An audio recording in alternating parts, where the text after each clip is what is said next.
श्री अक्षय तृतीया पर्व आम गाँ जात्रा। श्री अक्षय तृतीया धर्म मास बैशाख अमावास्यार 3 दिन पर पड़े। सेथिपाई पर्वटी नाम श्री अक्षय तृतीया। एही दिन आम गाँ श्रीमूला जात्रा। आम गाँ बोली कहूनी, आम गाँ रे जेपरी हुए केउठी भी हुएनी।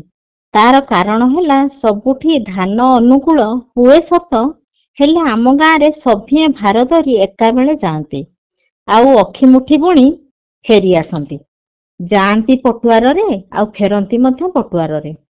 मोर पिला बेलर घटनाटीए मने पड़ुछि।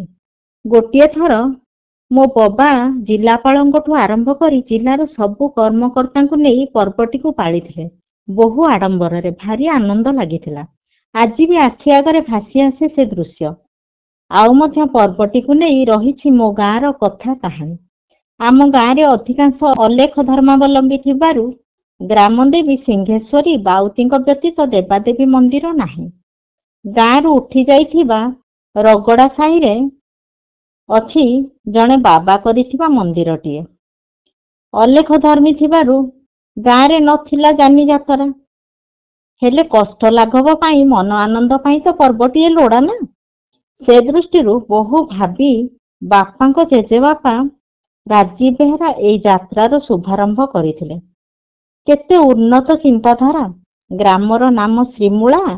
श्री माने लक्ष्मी, माटीरू फळे सुना। अलेख धर्म रे माटी आउ सूर्यंक वंदना।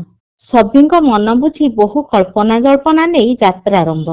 आउ आम गाँ पर्वर नाम श्री अक्षय तृतीया। श्री जही अछि अनेक शुभ, माटी मा नर खिब अभाव।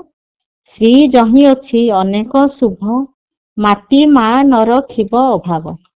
मो गाँ जातरा केड़े मनोहर, पटुआर देखी सभिए विभोर।